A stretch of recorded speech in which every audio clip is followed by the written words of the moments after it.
Ibabad natin sa suka ang nalinisang dilis. Babad natin for 1 hour. Saka natin tatapon yung tubig niya. Saka natin siya titimplahan ng sibuyas, magic, kamatis, magic, at luya.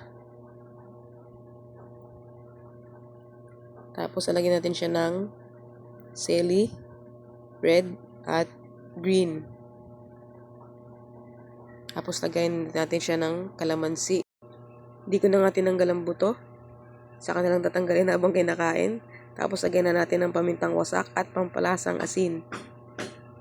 Kailangan lang i-mekos-mekos yan. After mekos-mekos, pwede nang kainin yan. Sarap!